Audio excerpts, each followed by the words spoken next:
E aí pessoal, tudo bem? Então, eu vou tentar ser o mais breve possível, mas eu acredito que este vídeo ele vai ficar um pouquinho mais longo com relação aos vídeos que a gente tem feito, principalmente porque eu preciso fazer um overview do que a gente trabalhou na aula passada, né, no encontro passado. E no encontro anterior a gente falou do quê? Falamos sobre tópicos essenciais da gestão de custos, como a importância da gestão de custos, os tipos de custos, diretos, indiretos, alguns exemplos deles. Falamos sobre o plano de contas, sobre os processos inerentes à gestão de custo como um todo, que são 4, né? Nós vimos ali que a gente tem o planejamento do gerenciamento de custos, as estimativas de custos, a determinação do orçamento. E claro, com essa determinação do orçamento a gente falamos também da aplicação de reservas gerenciais e de contingência, né? Apesar de ter feito essa questão, apesar de ter falado um pouco para vocês sobre isso de forma naqueles vídeos curtos, no video shot, a gente levou para o nosso encontro para a prática, determinar o orçamento na prática. Aí eu vou falar um pouco mais referenciando aqueles vídeos e a aula passada, certo?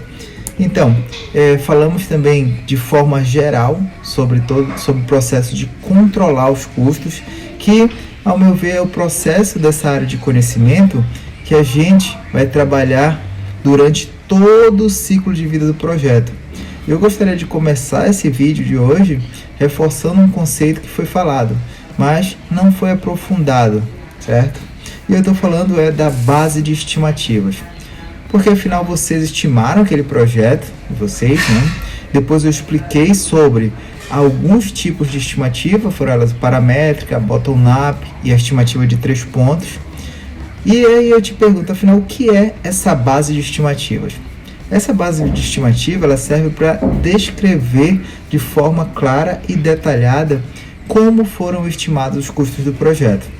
Então, te explicando como geralmente ocorre esse projeto na prática, eu posso te dizer que esse processo é feito de forma integrada. Lembra? Por isso, quando eu falo que é feito de forma integrada, por isso que eu fui navegando ali nos processos do PMBOK ali mostrando para vocês qual é a relação, principalmente a relação entre o processo de escopo, cronograma e custos. Por quê? Exatamente porque é um processo feito de forma integrada com as demais áreas de conhecimento. E não só integrada, como gradual. Conforme a necessidade de detalhamento de cada uma das entregas do projeto, vai fazer o quê? Vai ter uma representação na EAP do projeto. E como a gente consegue fazer isso de forma estruturada, Aldo? Primeiro, a gente precisa entender as necessidades do cliente. E o PMBOK tem um processo da área de escopo, que é a coleta de requisitos. E aplicando as ferramentas e técnicas daquele processo de coleta de requisitos, você consegue entender que o que o projeto precisa. Com isso, o escopo do projeto é definido. Lembra aquele outro processo de definição do escopo do projeto que tu viste lá na disciplina de gestão do escopo. E a partir da definição do escopo, o que nós como gerentes de projetos vamos fazer? Vamos trabalhar a criação da EAP do projeto, certo? Qual é a importância da criação da EAP? É exatamente facilitar a tangibilidade do projeto. Você consegue enxergar os pacotes de trabalho, o que a gente precisa construir dentro do projeto para a gente conseguir alcançar o escopo definido, né? E também definir, depois a gente vai para a questão do processo de definir e sequenciar as atividades que foram definidas naquele escopo, e foi o que nós temos feito regularmente nas nossas aulas e no nosso exercício que a gente fez na aula passada. E quais são os próximos passos? Os próximos passos nós fizemos, nós depois de definir e sequenciar as atividades, nós fizemos a estimativa dos recursos das atividades. Claro, de uma forma muito desestruturada, digamos assim. A gente foi pensando ali de alguma forma, e depois que eu conversei com vocês sobre as técnicas de estimativa, fizemos a estimativa dos recursos das atividades e claro, a duração necessária para executar cada uma delas. Para quê? Porque a partir disso eu preciso executar um outro processo do PMBOK, né? Que é desenvolver o cronograma. E que eu espero que vocês já tenham preparado aí para nossa próxima aula, certo?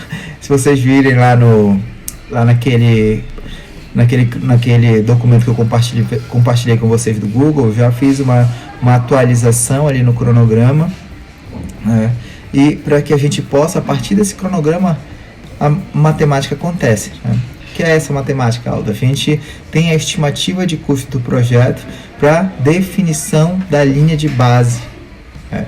Definir a linha de base do custo, definir a linha de base. A gente consegue, a partir dessa definição, a partir de ter montado o escopo, as atividades, custo das atividades, a gente consegue definir a linha de base do projeto. E a linha de base do projeto, ela tem várias linhas de base junto com ela. A linha de base do escopo, a linha de base de custos, certo? Porque lembra aquele conceito de linha de base. O conceito de linha de base é como se eu fizesse uma foto, um screenshot do meu cronograma do projeto ali naquele momento e eu tenho ele como referência. Porque se tu utiliza o Microsoft Project, por exemplo, eu acredito que as outras ferramentas também tenham. A gente consegue fazer o quê? A partir da definição da linha de base fica um registro lá, e aí cada replanejamento a gente consegue criar uma nova linha de base, e no final do projeto ou em algum determinado ponto do projeto a gente vai conseguir fazer uma comparação entre as linhas de base que foram setadas durante o projeto. E essa comparação entre as linhas de base, a gente consegue identificar os desvios que ocorreram no nosso planejamento. Por exemplo, em uma empresa que eu trabalhei, a gente só podia atualizar a linha de base de projeto com a autorização de todo o board diretor ali do portfólio de projetos. Então, isso é muito importante, a gente definir a linha de base, porque senão fica uma casa da mãe Joana, né? A gente tem o tempo todo, faço um planejamento, aí replanejo, eu nunca consigo calcular e identificar essas variações do meu planejamento com o que foi realmente executado.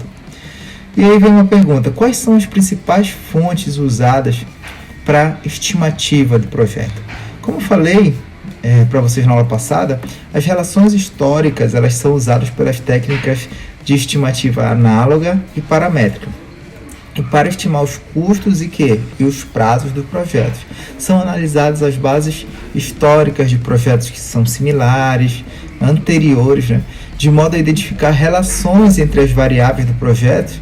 E aí tu pode perguntar, como essas técnicas ajudam? Elas aumentam a precisão das estimativas e podem ser aperfeiçoadas ao longo do projeto.